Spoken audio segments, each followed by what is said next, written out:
Welcome to Mystery Manor Tales. I'm your host, Elias Thorne. Settle in with a cup of tea or perhaps a spot of brandy as we embark on a journey through the fog-shrouded world of intrigue and deduction. Today we're diving into an original tale inspired by the Queen of Crime herself, Agatha Christie. It's called Hercule Poirot and the Railway Conspiracy, a classic whodunit set in the glamorous yet perilous 1920s aboard a luxurious train rattling through the English countryside toward a secluded estate. Our little Belgian detective with the magnificent mustache will unravel a web of deceit, locked doors, and impossible alibis. Chapter 1. The invitation to ride in the crisp autumn of 1925, London was a symphony of clattering horse-drawn carriages and the occasional rumble of motor cars weaving through the crowded streets. The air carried the faint scent of coal smoke mingling with the earthy aroma of fallen leaves, and a light drizzle threatened to turn into a proper downpour at any moment. Hercule Poirot, the renowned Belgian detective, stood before the polished window of a quaint bookshop on Baker Street, meticulously adjusting his impeccable mustache in the reflection. His egg-shaped head tilted slightly as he examined the curl of each whisker, ensuring perfection. Poirot had just concluded a rather tedious case involving a stolen emerald necklace belonging to a dowager duchess, a matter that had proven to be little more than a domestic squabble disguised as grand theft.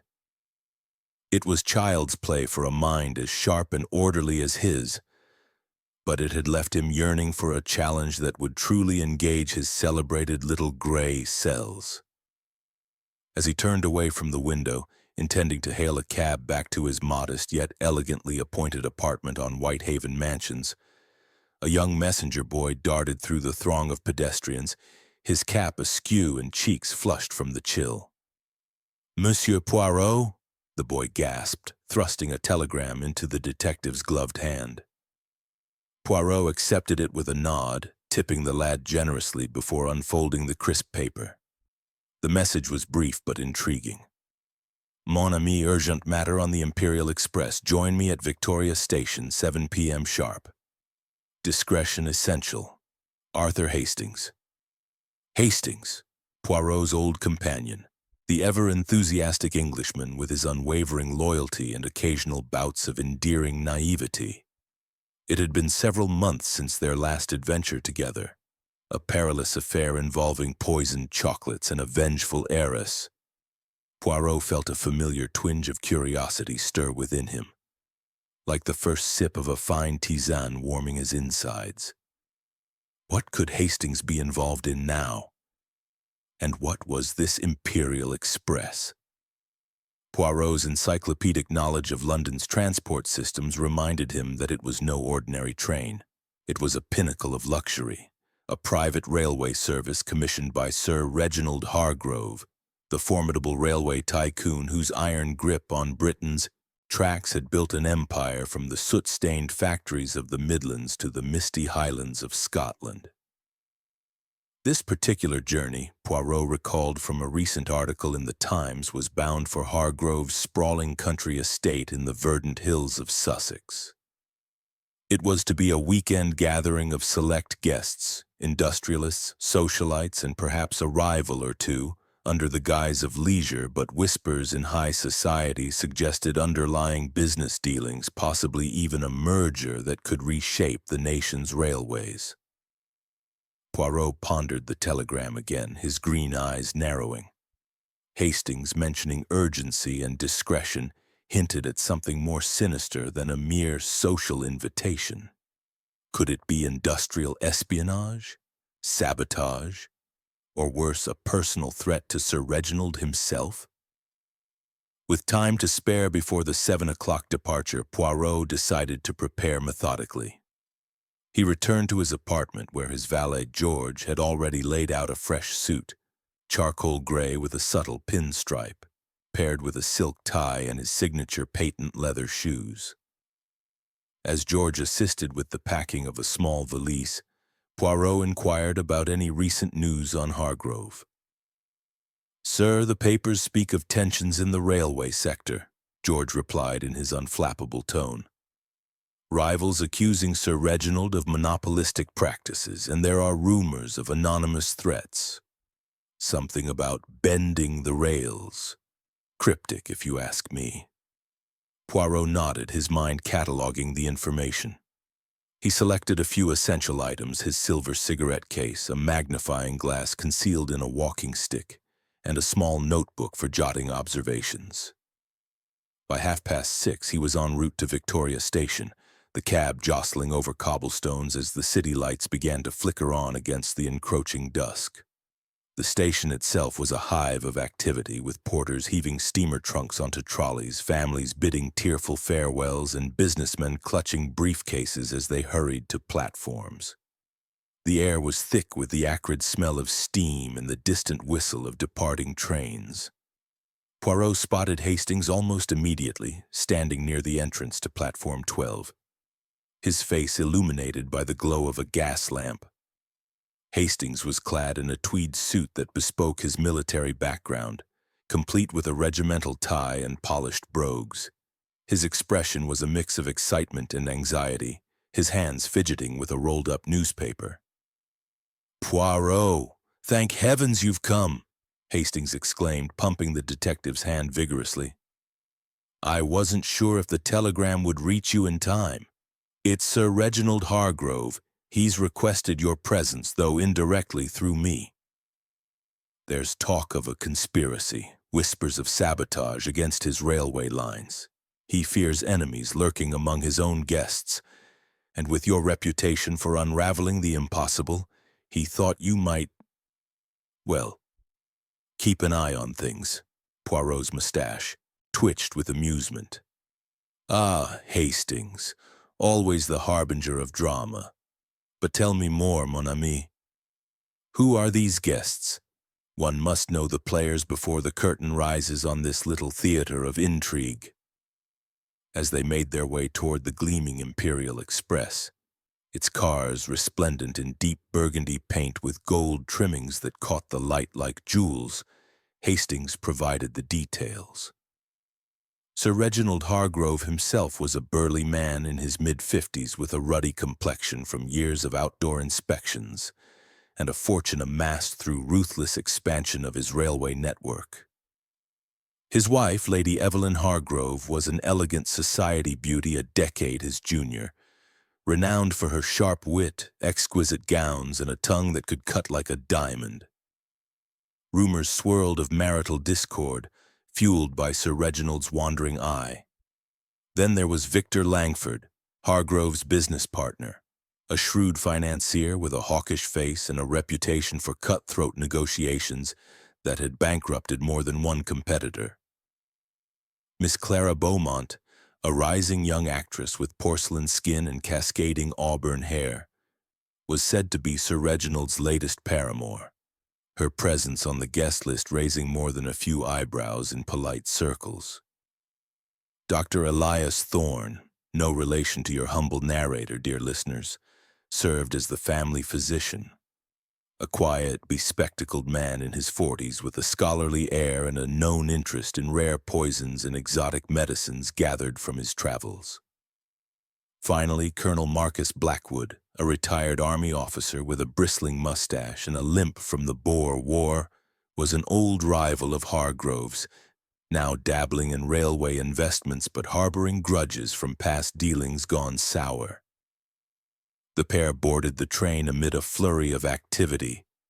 The Imperial Express was indeed a marvel. Its carriages boasted plush velvet seats in shades of crimson and gold, crystal chandeliers that swayed gently with the motion, and wood paneling carved with intricate motifs of locomotives and landscapes. The dining car promised silver service and a menu fit for royalty, while private compartments offered berths with silk linens and ensuite facilities, a rarity even in the most luxurious hotels. As the whistle blew sharply and the train began to chug out of the station, pulling away from the platform with a graceful surge of power, Poirot settled into his assigned compartment. It was compact yet comfortable, with a window offering views of the fading cityscape, now giving way to suburban sprawl under a twilight sky. Hastings joined him for a pre-dinner aperitif, pouring a glass of sirop de cassis for Poirot and a whiskey for himself from a decanter provided in the lounge car. "Sir Reginald is paranoid, Poirot," Hastings confided, lowering his voice though the compartment door was closed. "He's received anonymous letters threatening to derail his empire. And with this weekend's gathering, he's announcing a major deal, a partnership, that could extend his lines to the continent. But there are opponents. Langford wants more control.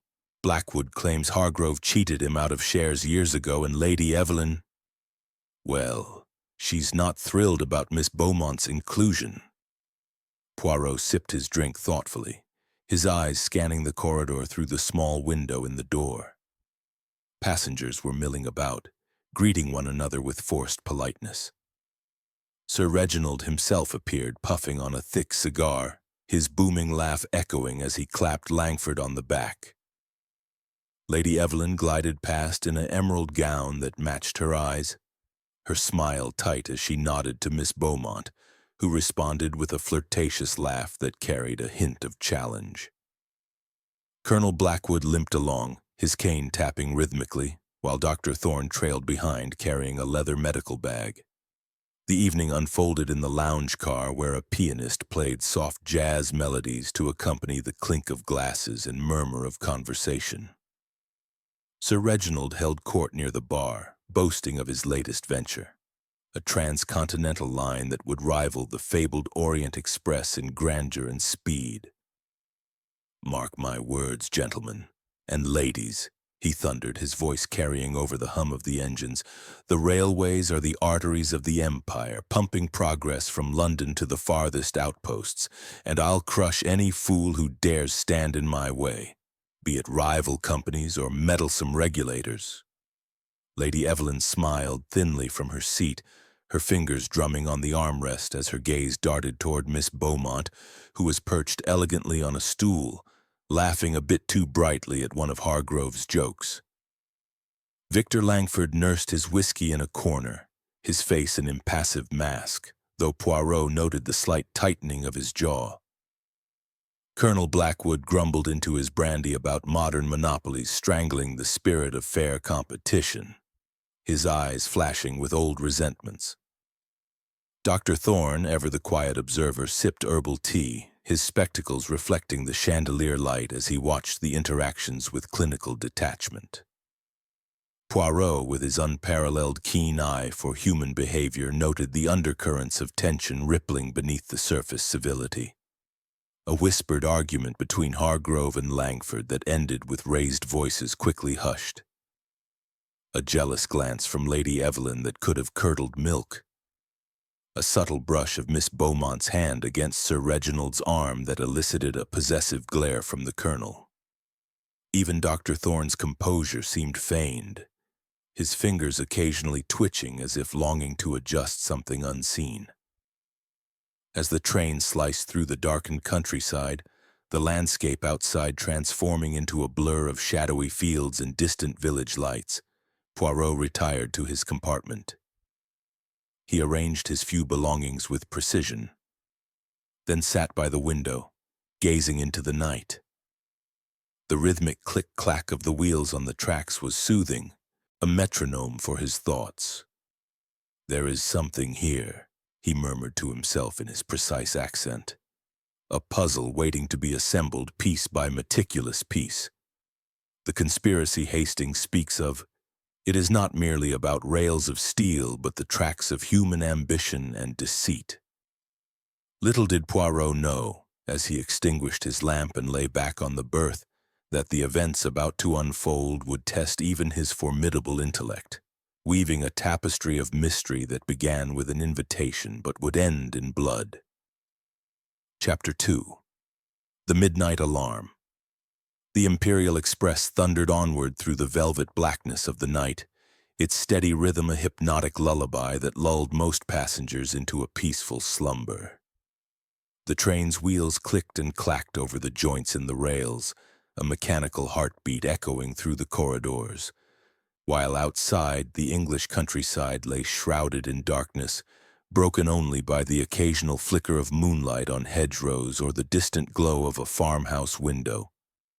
For Hercule Poirot, however, sleep proved elusive. He had always found the motion of trains conducive to deep reflection, the repetitive sound mirroring the orderly progression of logic in his exceptional mind. Lying in his berth, he replayed the evening's observations, the subtle tensions in the lounge car, the veiled hostilities among the guests, and Hastings' cryptic warnings of conspiracy. His little gray cells buzzed with possibilities, refusing to quiet until every detail had been catalogued and analyzed. It was shortly before midnight when the tranquility shattered. A sharp, anguished cry pierced the air, slicing through the hum of the engines like a knife through silk. It was followed almost immediately by the resounding slam of a compartment door, then hurried footsteps echoing in the narrow corridor. Poirot bolted upright in an instant, his senses alert, heart pounding with the thrill of impending discovery. He swiftly donned his silk dressing gown, tying the sash with precise fingers, and stepped into his slippers. Before he could even reach for the door handle, it burst open, revealing a disheveled Arthur Hastings, his hair tousled and face etched with alarm under the dim glow of the corridor lamp.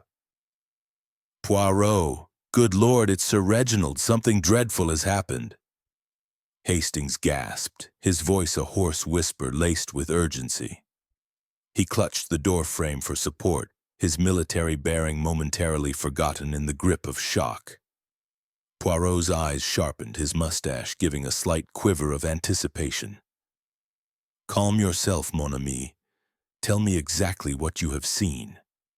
But even as he spoke, Poirot was already moving, gesturing for Hastings to lead the way. The pair hurried down the swaying corridor toward the rear of the train, where Sir Reginald's private car was located. A lavish suite befitting the railway magnate, complete with its own study and sleeping quarters. By the time they arrived, a small, agitated crowd had already gathered outside the locked door. Lady Evelyn Hargrove stood there in her flowing nightdress, her face as pale as moonlight, hands clasped tightly to her chest as if to steady her racing heart. Miss Clara Beaumont, the young actress, was hysterical, clutching a fringed shawl around her shoulders, her auburn curls in disarray and tears streaming down her cheeks. Victor Langford appeared composed but vigilant, his hawkish features set in a mask of calculated concern, arms crossed over his chest. Colonel Marcus Blackwood, ever the soldier, held a service pistol at the ready, his limp forgotten in the moment, eyes darting suspiciously. Dr. Elias Thorne knelt by the door, his medical bag open beside him, peering through the frosted glass panel with a professional frown. The compartment door was firmly locked from the inside, the brass handle unyielding under attempts to turn it. The window beside it was bolted shut, its curtains partially drawn. Through the frosted pane, the group could make out the shadowy form of Sir Reginald slumped forward over his mahogany desk, a dark stain spreading across the back of his shirt and pooling on the ornate Persian rug beneath. "He's been stabbed. I can see the hilt from here," Dr. Thorne declared gravely, his voice steady despite the horror. The conductor, summoned by the commotion, arrived with a master key and a crowbar, and after a tense moment of forcing the lock, the door swung open with a protesting creak. The scene inside was one of calculated gruesomeness, frozen in time like a tableau from a macabre play. Sir Reginald Hargrove's body was indeed slumped over his desk, a single fatal wound to the heart evident from the jeweled dagger protruding from his chest, one of his own prized possessions from a collection of exotic weapons displayed on the wall. The room bore no immediate signs of a struggle. Papers on the desk remained neatly stacked, a crystal tumbler of whiskey untouched, and a half-smoked cigar still smoldered in a silver ashtray, sending lazy tendrils of smoke toward the ceiling. Most perplexing of all was the impossibility of the setup. The door had been locked from within, the key now lying on the floor just inside the threshold, as if dropped in a final moment. The window's latch was secure, undisturbed, and outside, a recent brief snow flurry had dusted the ground beside the tracks, yet there were no footprints visible in the pristine white layer. The corridor, as confirmed by the vigilant night porter stationed nearby, had been empty in the minutes leading up to the cry.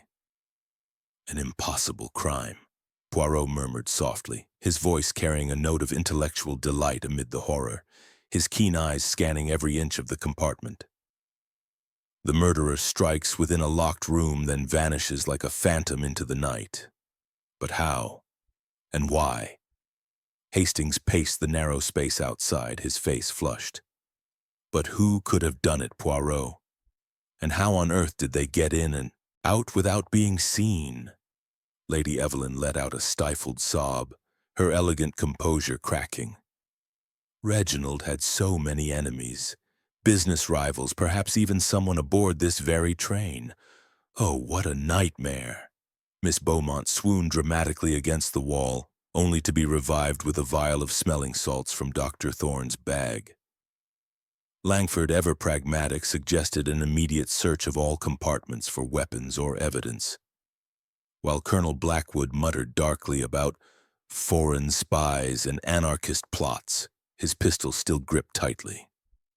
Poirot, assuming command with his natural authority, raised a hand for silence. Mesdames et messieurs, panic will not serve us. We must stop the train at the next station and alert the authorities, but first I insist on preliminary questions. No one leaves this area. As the conductor wired ahead for police assistance, Poirot began to probe gently, and motives surfaced like bubbles in a simmering pot. Lady Evelyn, as the wife, stood to inherit a vast fortune but had long resented her husband's blatant infidelity. Miss Beaumont, the rumored mistress, claimed Hargrove had promised marriage and a life of luxury, only to renege recently. Langford admitted to a bitter dispute over a shady financial deal that could bankrupt him if exposed. Colonel Blackwood harbored a deep-seated grudge from a wartime betrayal involving misappropriated railway supplies during the Boer conflict. Even Dr. Thorne was not above suspicion. As the family physician, he had been treating Hargrove for a chronic heart condition and was aware of a generous clause in the will benefiting medical charities under his direction. The night wore on tensely as Poirot examined the body more closely. Time of death estimated around 11:45 p.m., the dagger's blade wiped clean of fingerprints. On the desk, amid the papers, lay a cryptic handwritten note. The rails will bend. Your conspiracy ends tonight. The passengers retired to their compartments under watchful eyes, the train resuming its journey with a police escort arranged at the upcoming stop. In a quiet aside to Hastings, Poirot confided, "This is no ordinary murder, mon ami. It is a conspiracy indeed, woven with intricate threads of deceit and misdirection. But fear not. The little gray cells will prevail." This particular journey, Poirot recalled from a recent article in the Times, was bound for Hargrove's sprawling country estate in the verdant hills of Sussex. It was to be a weekend gathering of select guests, industrialists, socialites, and perhaps a rival or two, under the guise of leisure. But whispers in high society suggested underlying business dealings, possibly even a merger that could reshape the nation's railways. Poirot pondered the telegram again, his green eyes narrowing. Hastings mentioning urgency and discretion hinted at something more sinister than a mere social invitation. Could it be industrial espionage, sabotage, or worse, a personal threat to Sir Reginald himself? With time to spare before the 7 o'clock departure, Poirot decided to prepare methodically. He returned to his apartment where his valet, George, had already laid out a fresh suit, charcoal gray with a subtle pinstripe, paired with a silk tie and his signature patent leather shoes. As George assisted with the packing of a small valise, Poirot inquired about any recent news on Hargrove. "Sir, the papers speak of tensions in the railway sector," George replied in his unflappable tone. "Rivals accusing Sir Reginald of monopolistic practices, and there are rumors of anonymous threats. Something about bending the rails.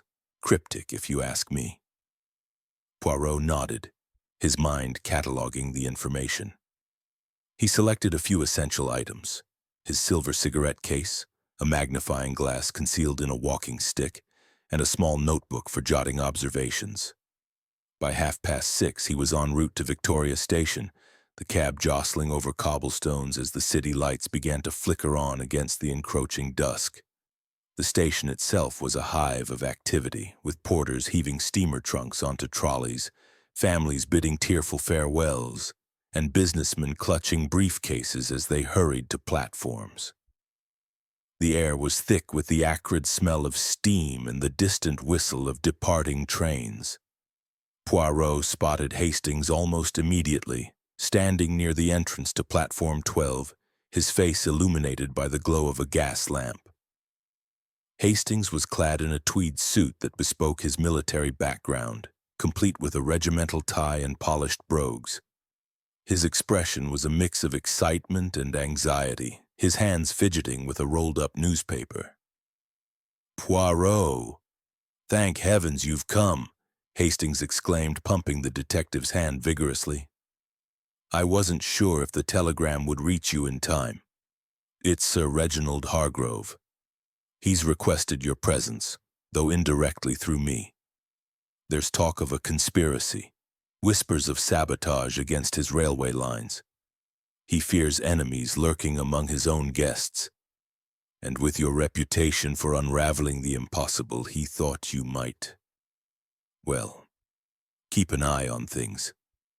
Poirot's mustache twitched with amusement. "Ah, Hastings, always the harbinger of drama. But tell me more, mon ami. Who are these guests? One must know the players before the curtain rises on this little theater of intrigue." As they made their way toward the gleaming Imperial Express, its cars resplendent in deep burgundy paint with gold trimmings that caught the light like jewels, Hastings provided the details. Sir Reginald Hargrove himself was a burly man in his mid-50s with a ruddy complexion from years of outdoor inspections and a fortune amassed through ruthless expansion of his railway network.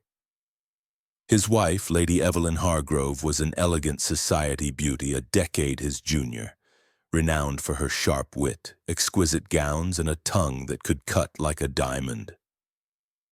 Rumors swirled of marital discord, fueled by Sir Reginald's wandering eye. Then there was Victor Langford, Hargrove's business partner, a shrewd financier with a hawkish face and a reputation for cutthroat negotiations that had bankrupted more than one competitor. Miss Clara Beaumont, a rising young actress with porcelain skin and cascading auburn hair, was said to be Sir Reginald's latest paramour, her presence on the guest list raising more than a few eyebrows in polite circles. Dr. Elias Thorne, no relation to your humble narrator, dear listeners, served as the family physician, a quiet, bespectacled man in his 40s with a scholarly air and a known interest in rare poisons and exotic medicines gathered from his travels. Finally, Colonel Marcus Blackwood, a retired army officer with a bristling mustache and a limp from the Boer War, was an old rival of Hargrove's, now dabbling in railway investments but harboring grudges from past dealings gone sour.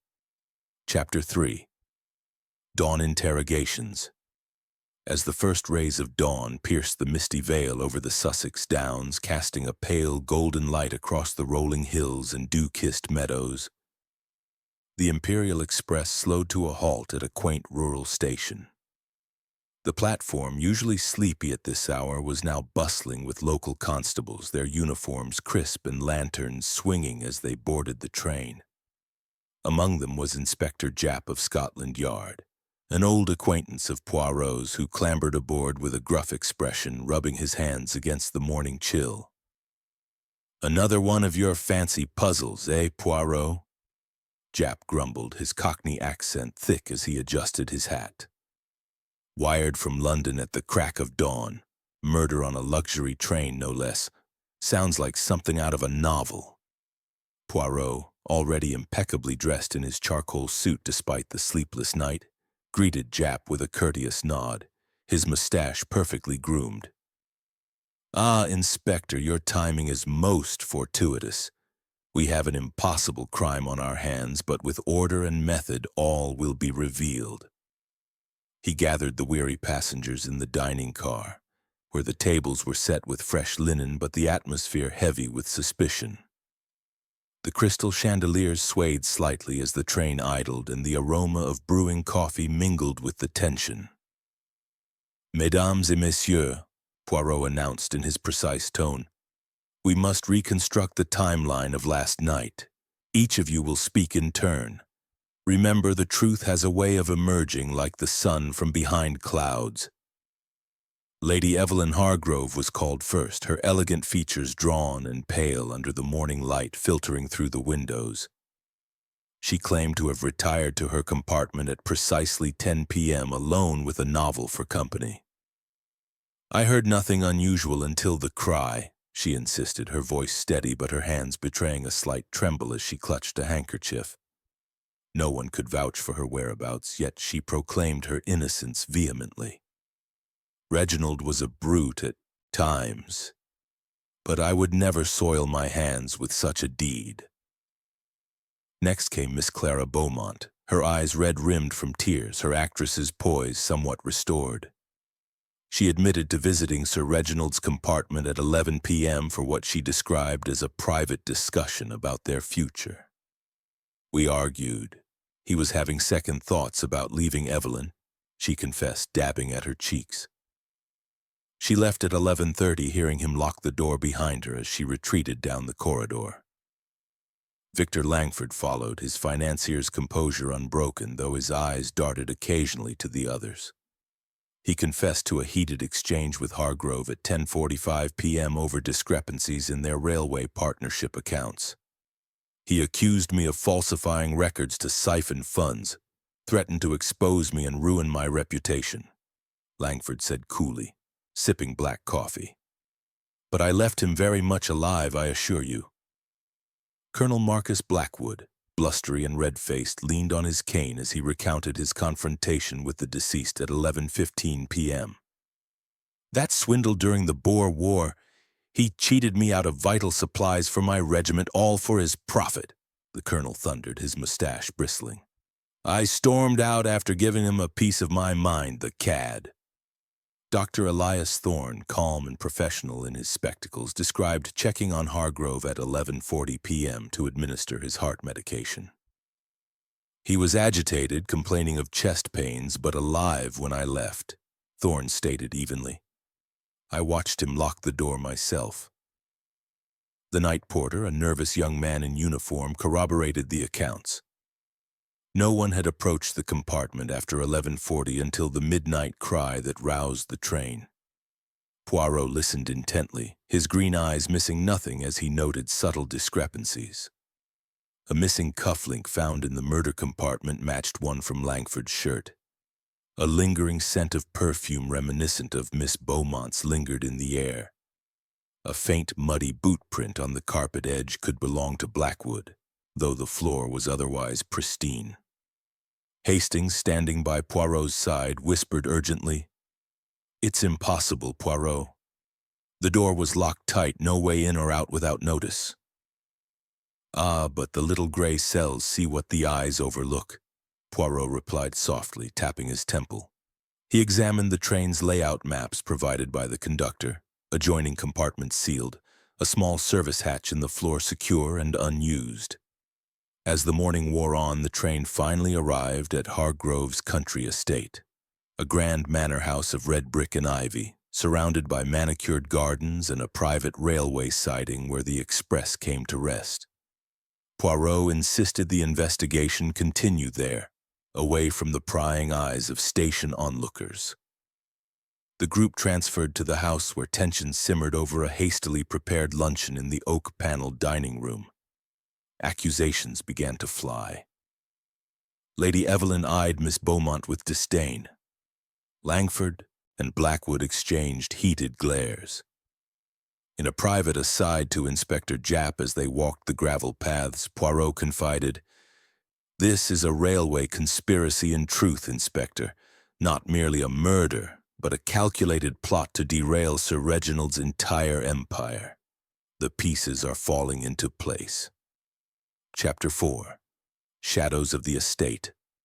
Upon arriving at Hargrove Manor, the atmosphere shifted from the confined tension of the train to the expansive, echoing grandeur of the estate.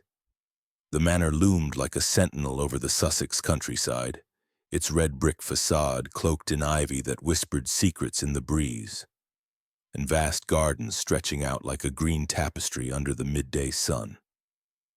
The guests, still under police supervision, were ushered into the opulent drawing room, where heavy velvet curtains framed tall windows and antique furnishings gleamed with polished history.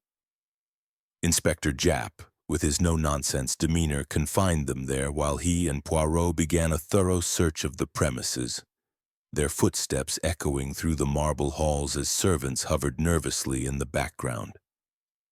Poirot's keen eye for detail led them first to Sir Reginald's private study, a room lined with leather-bound books and dominated by a massive oak desk cluttered with railway blueprints and correspondence. With methodical precision, Poirot examined the contents of a hidden safe behind a portrait of a steam locomotive, a clever concealment that yielded documents revealing a deeper conspiracy. It appeared that Victor Langford and Colonel Blackwood had been secretly plotting to sabotage a rival railway line, diverting funds and resources to undermine Hargrove's competitors. But Sir Reginald had discovered their scheme, as evidenced by notes in his handwriting planning to expose them at the weekend gathering. This provided strong motives for both men, ruin and scandal if the truth emerged. Further clues surfaced as they delved deeper. In Lady Evelyn's boudoir, a scented letter hidden in a jewelry box hinted at her own clandestine schemes. An affectionate missive to an unnamed lover, suggesting infidelity and perhaps a desire for freedom from her marriage. Miss Beaumont's guest room revealed a diary tucked under her mattress, its pages filled with anguished entries about blackmail demands she had made on Hargrove to secure her future, threatening to reveal their affair to the press. Dr. Thorne's medical bag, left in the hall, contained a vial of curare, a rare South American poison that could induce paralysis and mimic the effects of a stab wound if administered subtly, raising questions about his role beyond mere physician. Red herrings complicated the picture, cleverly placed or coincidental. A bloody handkerchief discovered in Colonel Blackwood's luggage turned out to be from a recent nosebleed, he claimed, though the timing seemed suspicious. A forged will benefiting Dr. Thorne with a substantial bequest for his research was found in the library, but was it planted to divert attention? A mysterious telegram addressed to Langford reading "Strike tonight, the plan proceeds," lay crumpled in a wastebasket, its origins unclear but pointing to premeditation. Poirot took the opportunity to interview the estate staff, gathering them in the servants' quarters where the air smelled of polish and starch. The butler, a stoic man named Wilkins with decades of service, recalled seeing Lady Evelyn near the private train siding before the group's departure from London, tampering with what appeared to be a small device or package, though he dismissed it at the time as perhaps adjusting luggage. A young maid, wide-eyed and fidgety, confessed to overhearing Miss Beaumont in a heated argument with Sir Reginald via telephone days prior, threatening dire consequences if he didn't honor his promises. These accounts added layers to the suspects' alibis, suggesting preparations that extended beyond the train itself.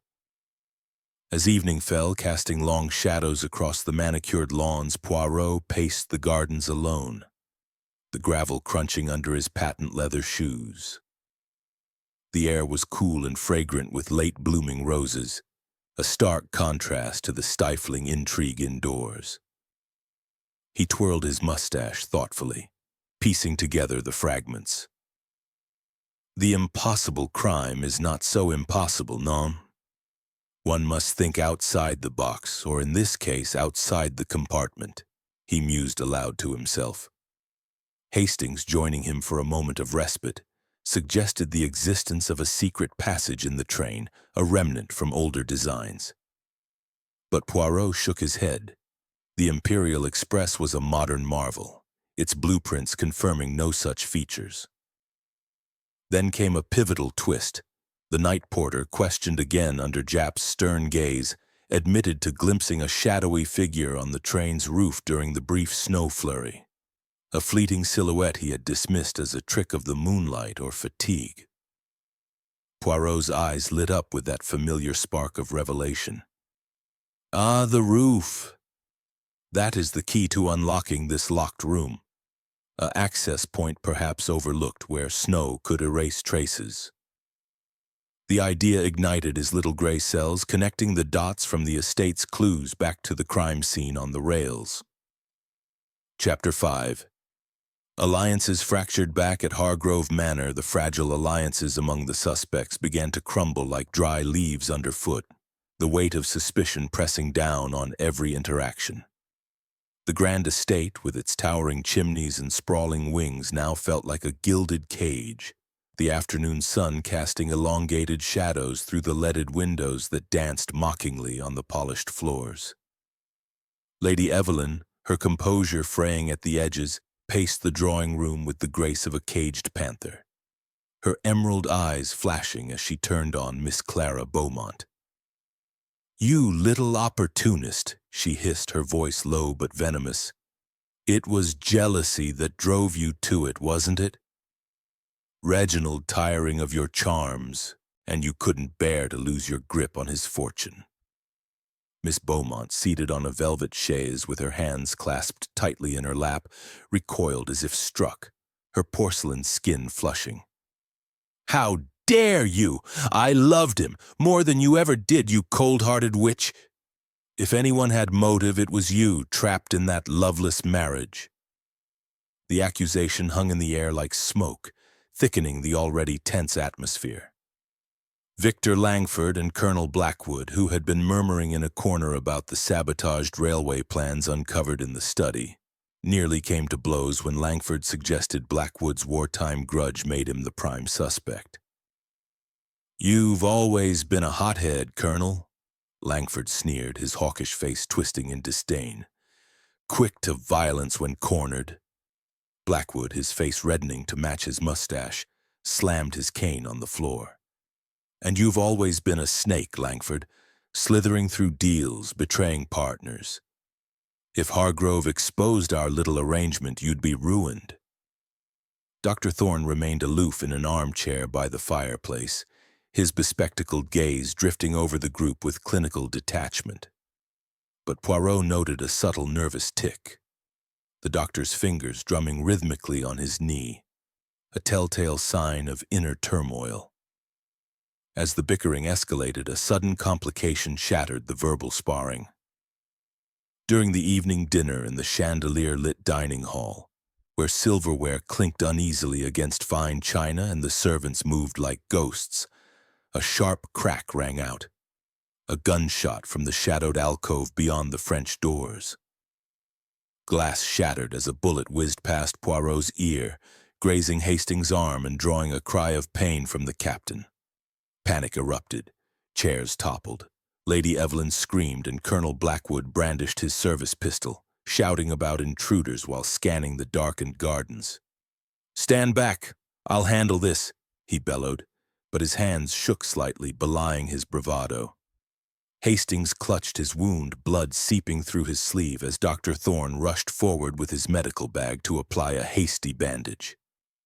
"It's superficial, but who would dare?" Thorne muttered, his voice steady but eyes wide. Poirot, unflappable amid the chaos, immediately took charge, ordering the doors barred and the staff to search the grounds. His little gray cells whirred as he examined the trajectory. The shot had come from outside, perhaps a warning or an attempt to silence him before he unraveled the truth. This new assault deepened the mystery, suggesting the killer, or killers, were desperate and still active. As calm was restored, Poirot uncovered a pivotal twist from the autopsy report wired from London. The jeweled dagger embedded in Hargrove's chest was not the cause of death. Traces of poison were found in the wound, a fast-acting toxin that killed before the stab was inflicted post-mortem, staged to mislead investigators into believing it a crime of passion rather than premeditated murder. The killer poisoned Sir Reginald first, perhaps through his drink or cigar, then entered the locked compartment to arrange the scene. Poirot deduced aloud to Japp and Hastings in a side room, his voice a measured whisper. But the question of entry lingered. How in a sealed room on a moving train? Another red herring surfaced during the post-dinner search, a duplicate key to Hargrove's compartment discovered in Dr. Thorne's possession tucked into his medical journal. Thorne claimed it was for emergency medical access granted by Sir Reginald himself due to his heart condition, but the timing raised eyebrows. "I had no reason to harm him," Thorne protested, his tic more pronounced now. "He was my patient, my benefactor." As night deepened, the manor's halls filled with the creak of settling wood and the distant hoot of an owl. Poirot gathered more clues, piecing together the overlapping timelines. Miss Beaumont's visit at 11 p.m., Langford's argument at 10:45, Blackwood's confrontation at 11:15, Thorne's medical check at 11:40, alibis that seemed solid but cracked under scrutiny, with minor discrepancies in the porter's log suggesting someone had slipped past unnoticed. A shocking revelation emerged from an intercepted letter. Lady Evelyn's mysterious lover was none other than Dr. Thorne, their affair documented in coded notes hidden in her room, providing a joint motive for eliminating Hargrove and claiming the inheritance.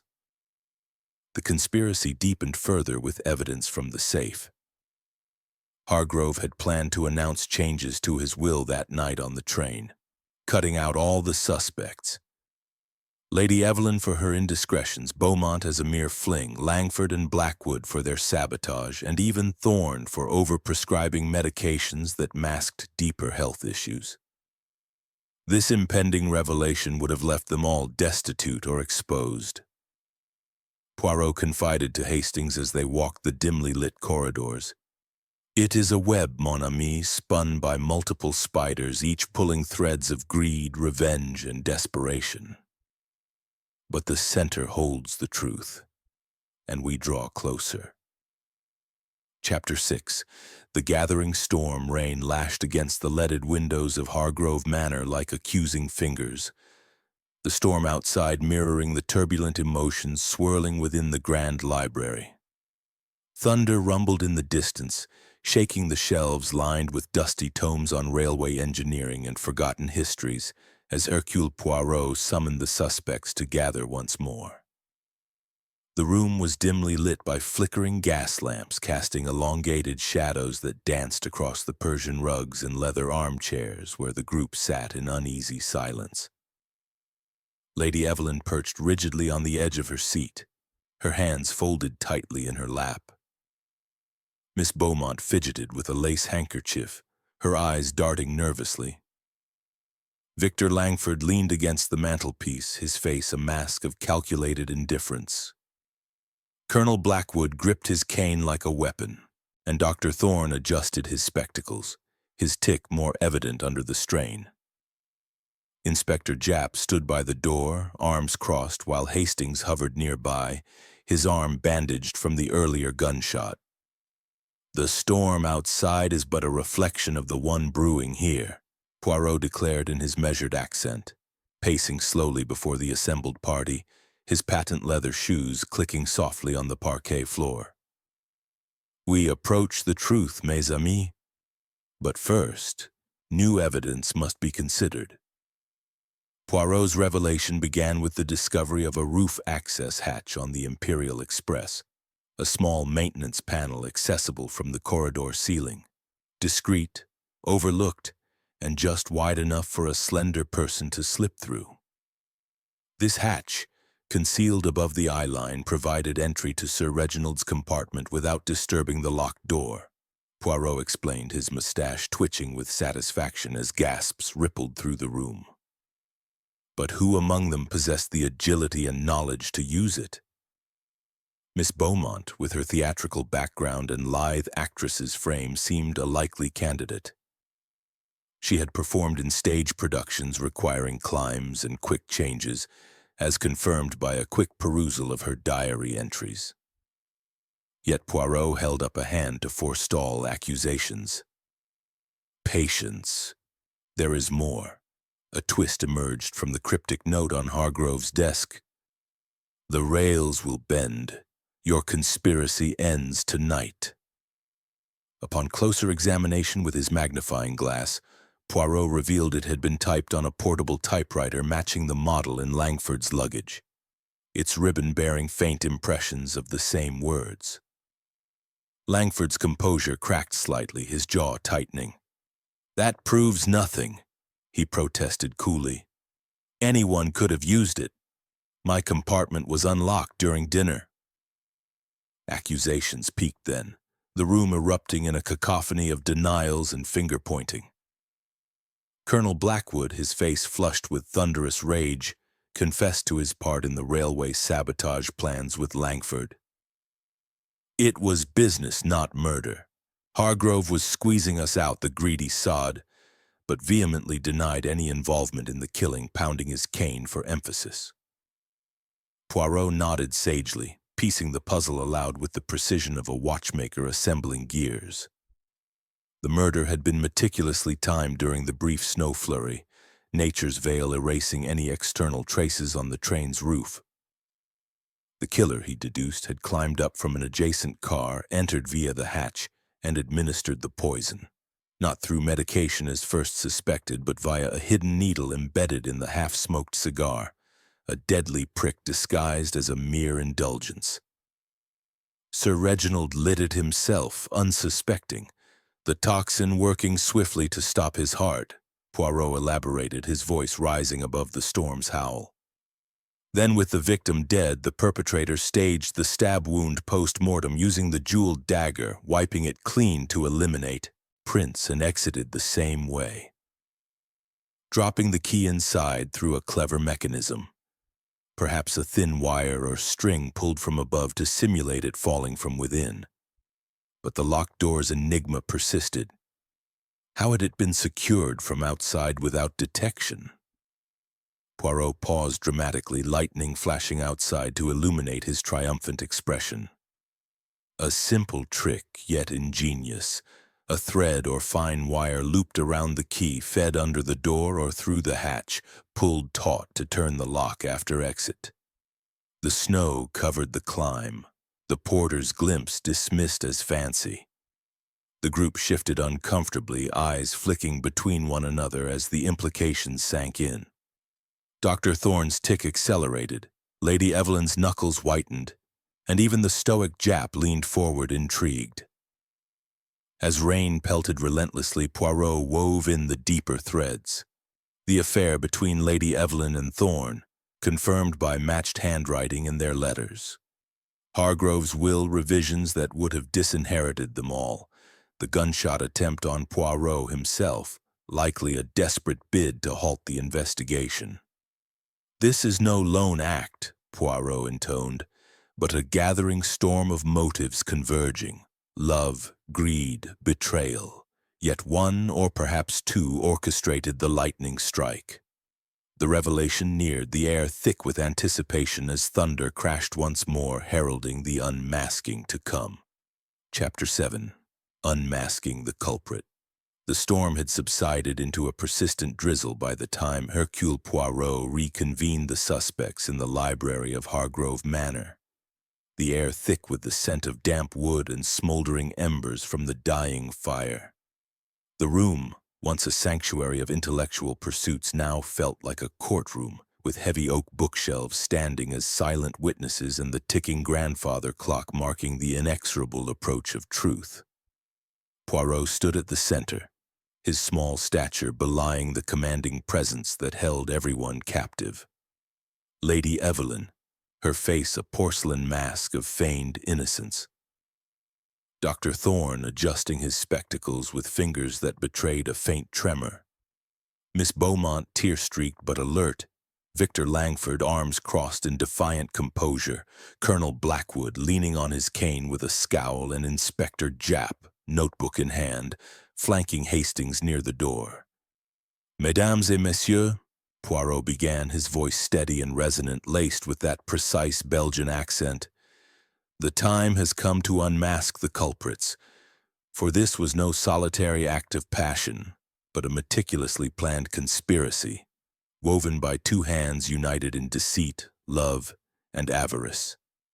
He paused, letting the words sink in as rain pattered softly against the panes, then continued with methodical flair, gesturing elegantly as if conducting an orchestra of revelations. Let us revisit the impossible crime. Sir Reginald Hargrove stabbed in a locked compartment on a moving train. No entry or exit apparent, no footprints in the snow, the key inside. But it was not impossible, merely clever. The dagger, a ruse. The autopsy confirms poison as the true killer, administered before the stab, which was inflicted post-mortem to mislead us toward a crime of impulse. The toxin, curare from Dr. Thorne's bag, was delivered via a needle hidden in the cigar. A cigar Sir Reginald smoked habitually, igniting his own doom. Gasps echoed. Thorne's face paled, but Poirot pressed on. Entry was via the roof hatch, a maintenance access known to few but accessible to one slender enough. Lady Evelyn, with her lithe society figure, trained in equestrian pursuits that demand agility.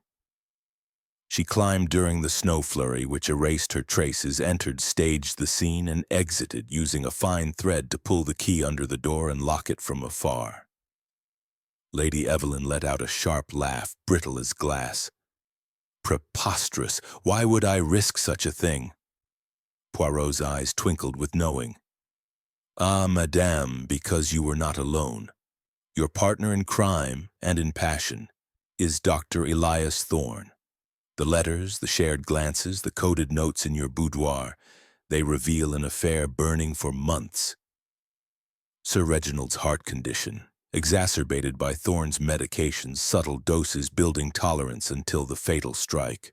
Motives abound, love to free you from a loveless marriage, money for the inheritance that would fund your new life, revenge against a husband who humiliated you with mistresses like Miss Beaumont. Thorne rose halfway, protesting, "This is slander. I was his physician. I saved his life more than once." Poirot shook his head. "Non, doctor. You prolonged it only to end it at the opportune moment. The duplicate key? Not for emergencies, but for access. The will revisions Hargrove planned to announce? They would have cut you both out. Evelyn for infidelity, Thorne for ethical lapses in treatment." The room tensed as Poirot unraveled the red herrings, each one a thread pulled loose from the tapestry of deception. The bloody handkerchief in Blackwood's room? Planted by Thorne during the search, using blood from a minor cut on Hargrove's body. The forged will benefiting you, doctor? Drafted by Evelyn's hand, her elegant script a match to the letters. The mysterious telegram to Langford? A diversion typed on his machine by Evelyn before departure, slipped into his papers to frame him for the sabotage conspiracy, which, while real, was secondary to your plot. Langford and Blackwood exchanged stunned glances, their own guilt in the business scheme paling against the murder. Miss Beaumont sobbed quietly, realizing her blackmail diary entries had been exaggerated in whispers to cast suspicion on her. "And the gunshot at dinner?" Poirot added, turning to Thorne. "A desperate act by you, doctor, from the gardens to silence me before I connected the dots, but Hastings' wound? A miscalculation that only hastened your downfall." Colonel Blackwood slammed his cane down. "By Jove, if this is true, But Poirot raised a hand. "It is true, Colonel.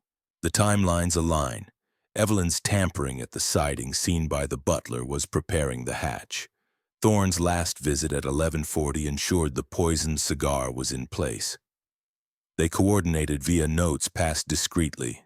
The note on the desk, their final taunt, 'The rails will bend,' a metaphor for derailing Hargrove's life typed to implicate Langford.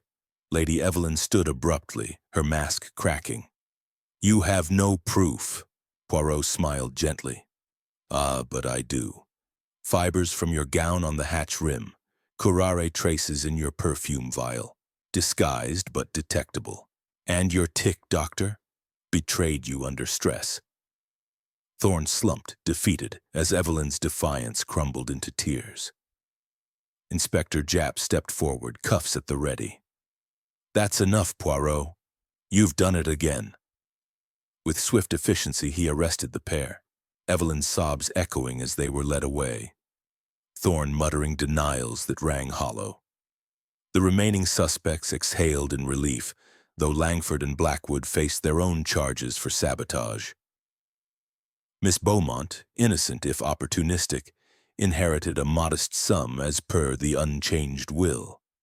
As the manor doors closed on the culprits, Poirot turned to Hastings, satisfaction in his eyes.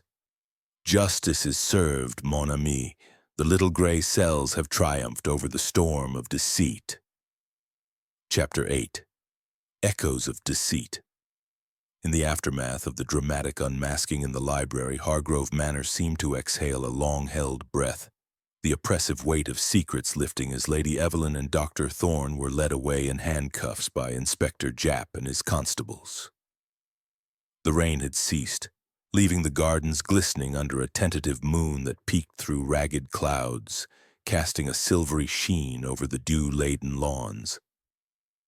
The remaining guests, Miss Clara Beaumont, Victor Langford, Colonel Marcus Blackwood, and Arthur Hastings, gathered in the drawing room, the fire crackling softly in the grate as servants brought trays of brandy and tea to steady frayed nerves.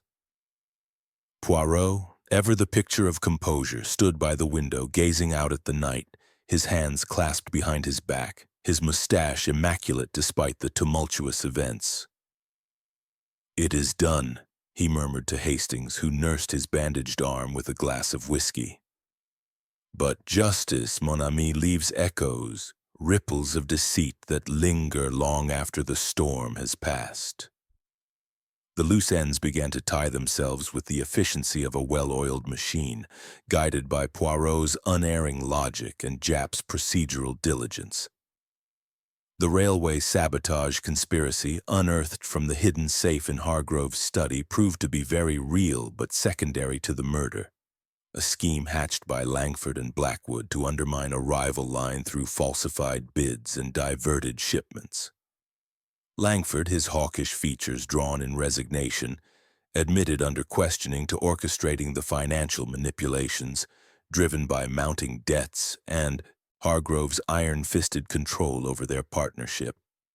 "It was survival," he said coolly as Japp noted every word, "not homicide. Hargrove was bleeding us dry."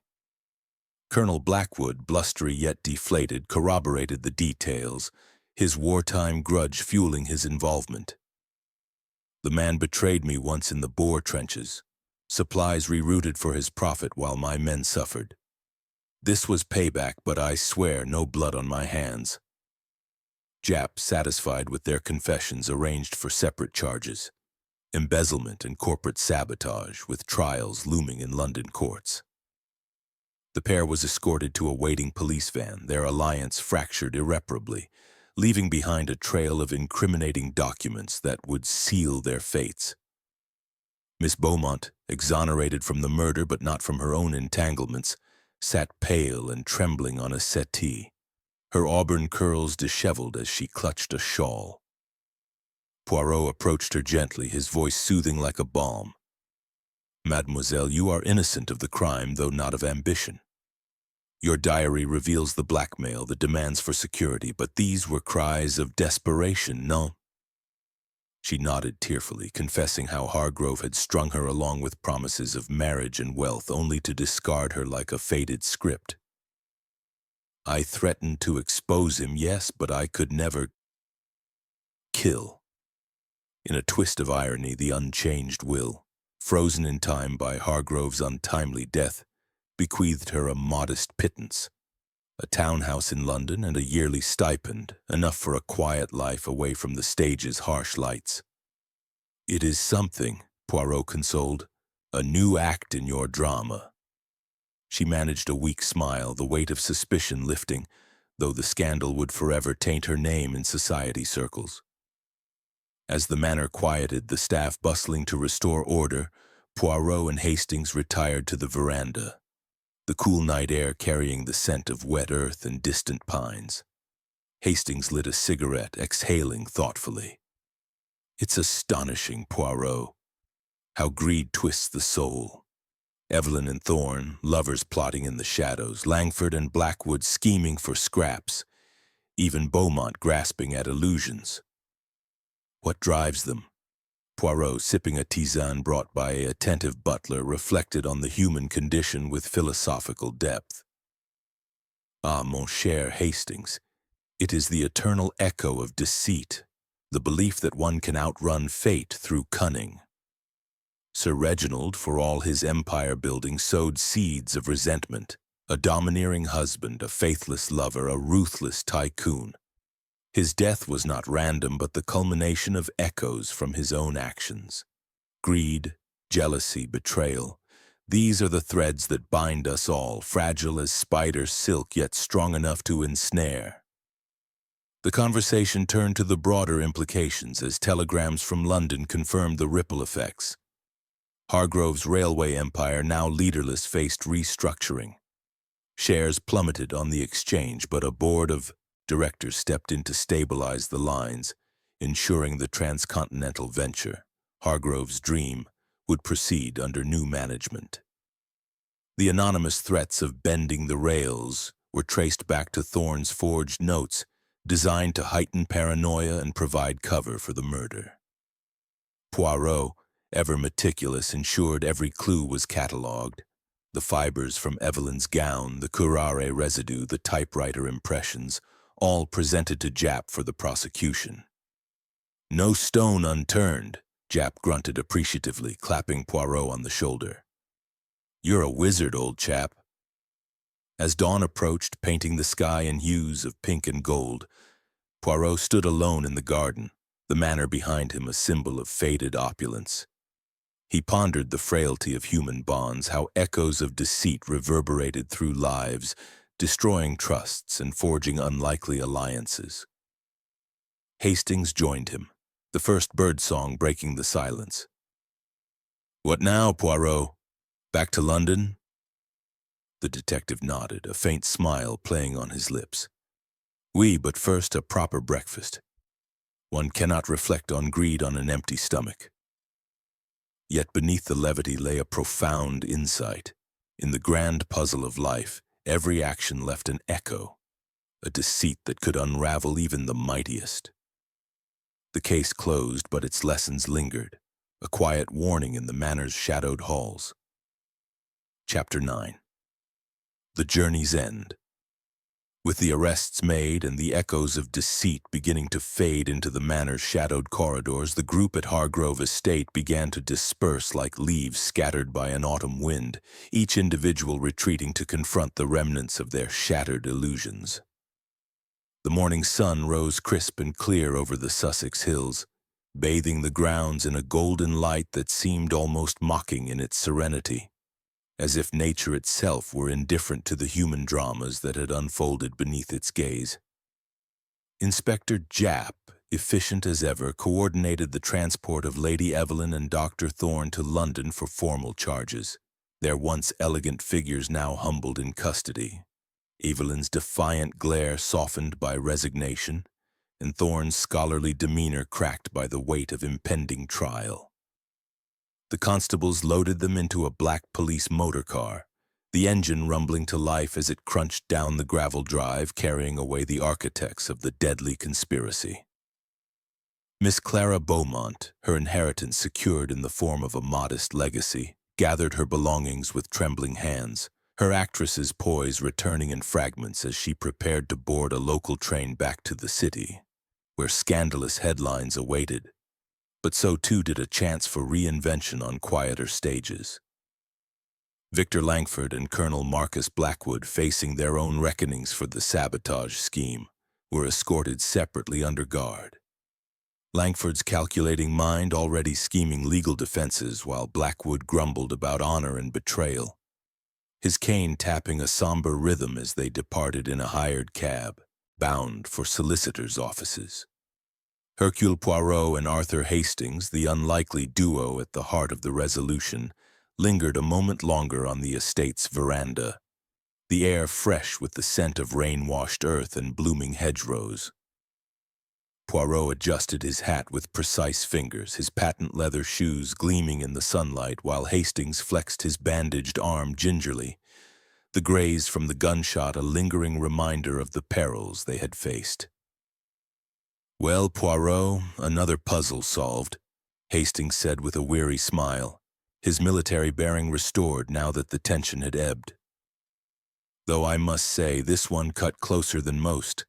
That bullet could have been the end of us." Poirot nodded, his green eyes thoughtful as he gazed at the distant railway siding where the Imperial Express still stood, a silent witness to the tragedy. "Oui, mon ami, but the little gray cells, they do not falter. And you, Hastings, your bravery, it is the anchor in these storms." The detective's voice carried a rare warmth, an acknowledgement of their enduring partnership forged through countless adventures. They boarded a return train to London, not the luxurious Imperial Express, but a more ordinary passenger service, its cars filled with everyday travelers oblivious to the drama that had played out on similar rails just days before. The journey was ironically peaceful, the rhythmic clatter of wheels on tracks a soothing counterpoint to the chaos they had left behind. Poirot settled into a window seat, his valise at his feet, and pulled out a small notebook to jot final observations, his mustache twitching occasionally as he reflected. Hastings opposite him unfolded a newspaper, its front page already blaring headlines about the Hargrove murder. "Railway tycoons locked room slaying, lovers plot exposed," complete with speculative sketches of the crime scene. "The press has it half right," Hastings chuckled, folding the paper away. "But they haven't a clue about the roof hatch or the poisoned cigar. Your methods, Poirot, they're wizardry." Poirot waved a hand dismissively, though a pleased glint shone in his eyes.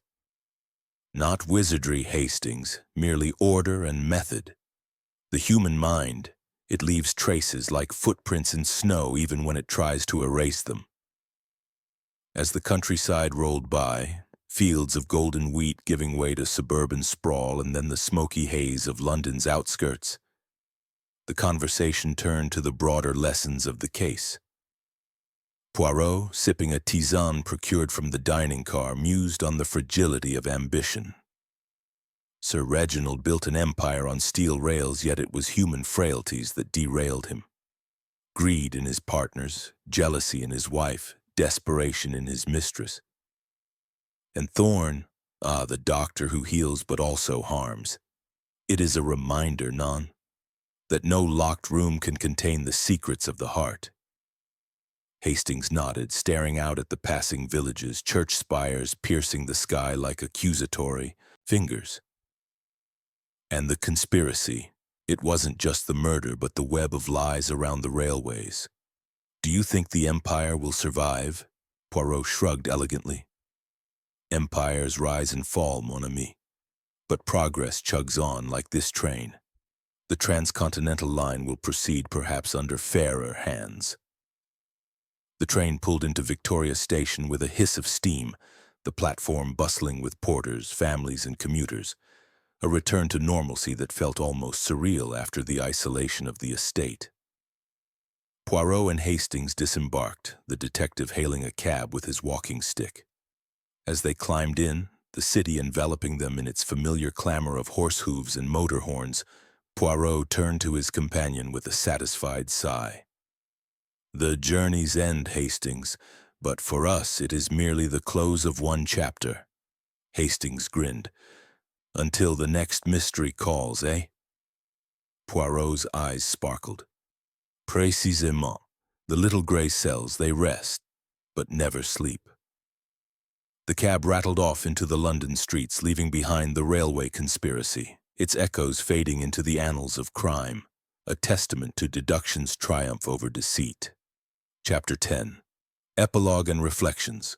Back in the familiar confines of his apartment on Whitehaven Mansions in London, Hercule Poirot savored the quiet victory that followed the tumultuous events at Hargrove Manor.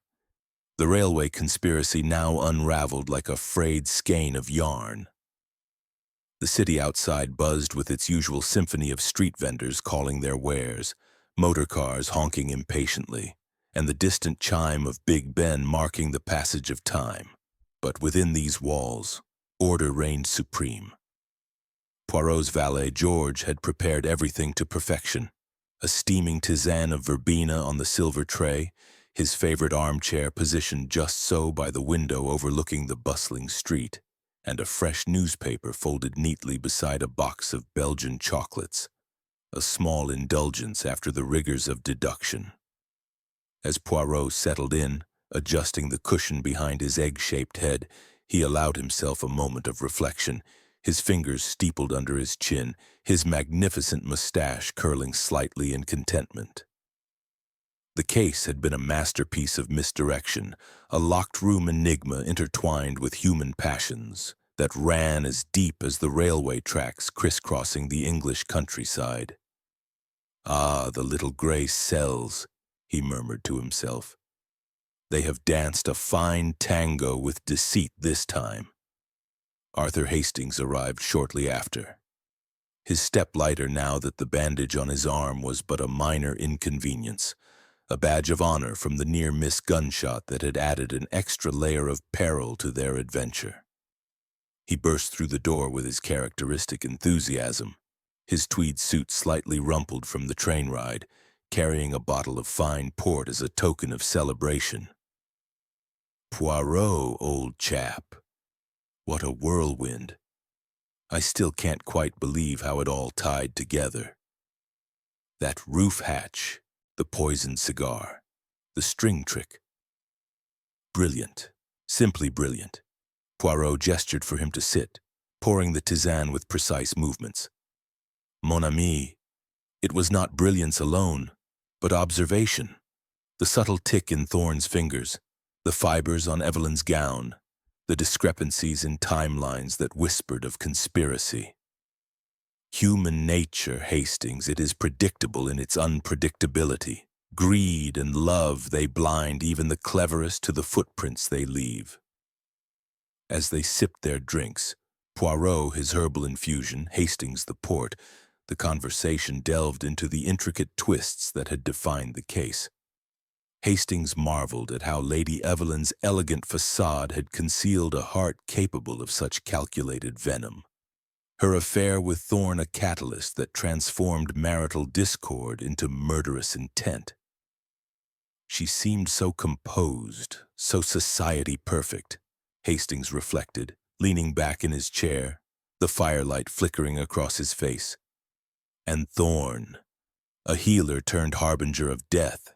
It's chilling. Poirot nodded sagely, his eyes distant as he recounted the logical chain. The curare vial, the forged notes, the sabotage subplot that served as a smokescreen for the true killers. Oui, but remember, the red herrings were planted with care. The bloody handkerchief, the telegram, all to frame the others. Langford and Blackwood's scheme was real yet opportunistic. Their embezzlement would have crumbled under Hargrove's exposure, but it was Evelyn and Thorne who struck the fatal blow, timing it amid the snow to erase traces. Hastings shook his head in awe, recalling the midnight alarm on the Imperial Express, the impossible locked door that had baffled them all until Poirot's revelation illuminated the path. The epilogue of their discussion turned to the broader reflections on justice and human frailty, the apartment's cozy warmth contrasting the cold calculations of the culprits. Poirot, ever the philosopher-detective, pondered the railway as a metaphor for life, tracks laid with ambition, derailed by betrayal. Sir Reginald built his empire on innovation yet neglected the human element. His infidelities sowed jealousy, his ruthlessness bred enemies. And Miss Beaumont, poor child, her inheritance a bittersweet consolation, a pittance against the scandal that will shadow her. Hastings agreed, his thoughts drifting to the peaceful return journey, how the ordinary train had felt like a sanctuary after the luxury liner's deadly secrets. And the empire? Will it endure? Poirot smiled faintly. It adapts, mon ami. The transcontinental line proceeds under new stewardship, the sabotage exposed, the shares stabilizing. Justice serves not only punishment, but restoration. As evening fell, the city lights twinkling outside like distant stars, Poirot rose to arrange his notebooks, cataloging the case for his personal archives, a habit that ensured no detail faded. Hastings, sensing the reflective mood, shared his own marvel at the twists, the gathering storm in the library, the unmasking that had left the room breathless, the swift arrests that closed the chapter. You've outdone yourself, Poirot. The way you piece the poison, the staging, the motives, it's like watching a master painter at work. Poirot waved off the praise modestly, though his eyes gleamed. It is the gray cells, Hastings, and the order they impose on chaos. But enough. Life calls us to new puzzles. Perhaps a quiet dinner, none. No more railways for a while. They shared a laugh, the bond of friendship strengthened by shared peril, as the epilogue of this adventure blended into the promise of others, the reflections lingering like the aftertaste of fine chocolate.